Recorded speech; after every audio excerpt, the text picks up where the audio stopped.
Okay, here we go. As you saw, I just poured. It's nice. It's a touch cloudy. There was no clarifiers at all used in the boil. As you saw, I forgot to put it in. I haven't used anything in the keg. It's been in the keg a couple of weeks now. Actually, the keg's nearly finished. That's another story. But it's a lovely light colour, straw colour, I guess you'd say.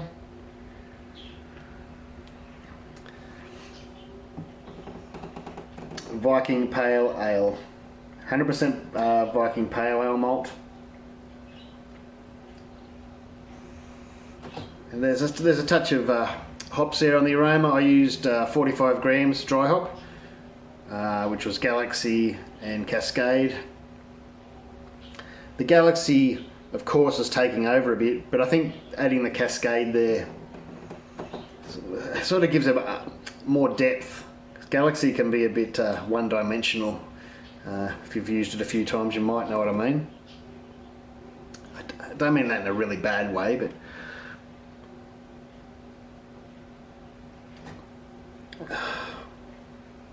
it's got a nice head. It's still holding its head since I poured it and moved the camera around and got my stuff together. Now, and it's lacing. This isn't the best glass to use, but it was the only clean one I had. I didn't use, as I said, any carapils or anything like that. I don't put that in my beers. I sort of think if you're having troubles with head and lacing and that, adding carapils is a bit of a band-aid. You shouldn't need it if your mash temps are right and things.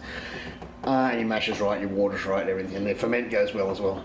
Anyway, getting back to the beer. It's got a nice bit of hoppiness there. Not too much. I didn't want too much. It had, again, Galaxy and Cascade for the last 5 minutes of the boil, and then was straight into the no-chill cube, as you might have seen in the recipe video. But let's get onto the malt, because that's what this is about, really, this test.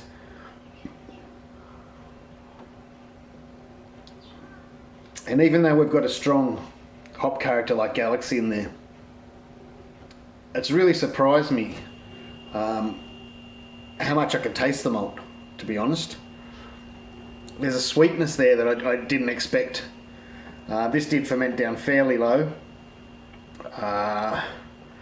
It's about 1009 from memory.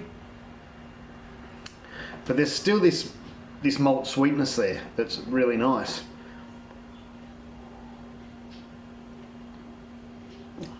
There's a bit of nuttiness there too.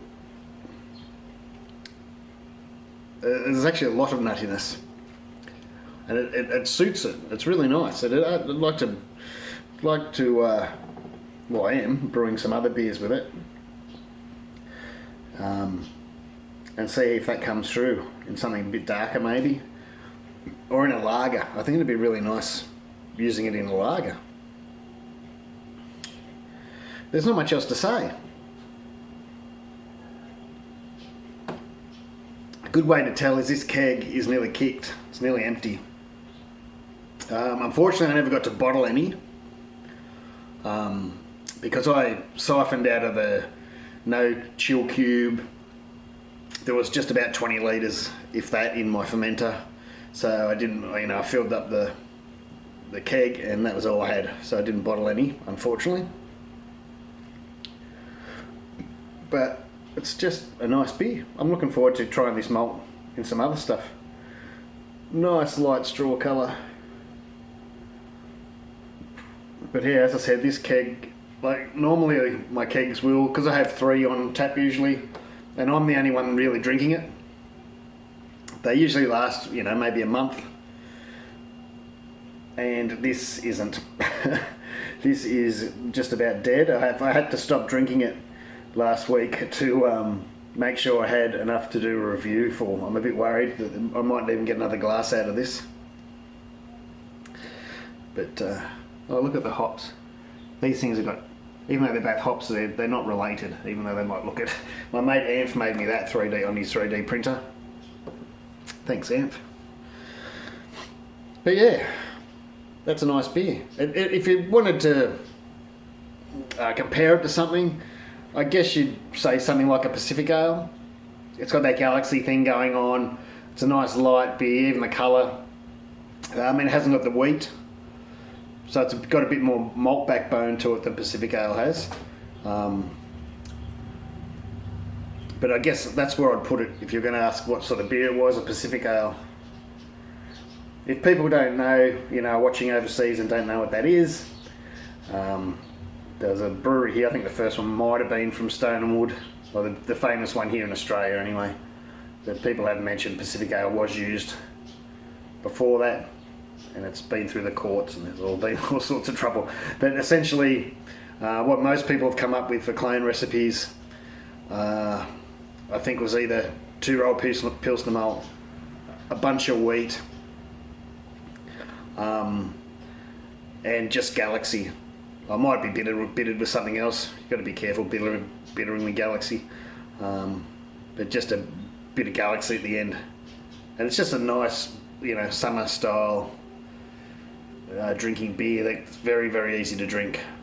And it's one of those beers that's good to go out and when you're having dinner and things, and you don't want a big heavy IPA with your dinner. And you don't always get a big range of craft beers when you're out for dinner, but if you see a Pacific Ale on tap especially, or in the bottle, at least you're happy to have something that's nice and easy to drink. Anyway, cheers. I'll say a big thanks to Home Make It again for supplying the malt. I'm pretty happy they did. I'm really enjoying this beer, and I think I will brew it again. I might, as I mentioned in the video, I did push the bitterness. It's settled down now, but I sort of like it. It's mouth-watering, sort of back of the mouth bitterness in it. Maybe, if you're not right into bitter beers, you might drop that down a bit, the 60-minute edition. What did I put in, 12 or 13 grams? You might cut it back to 10 grams or something. But besides that, I'm loving it. And I think that bitterness makes me want to drink more. Anyway, cheers. Thanks for watching. An IPA next.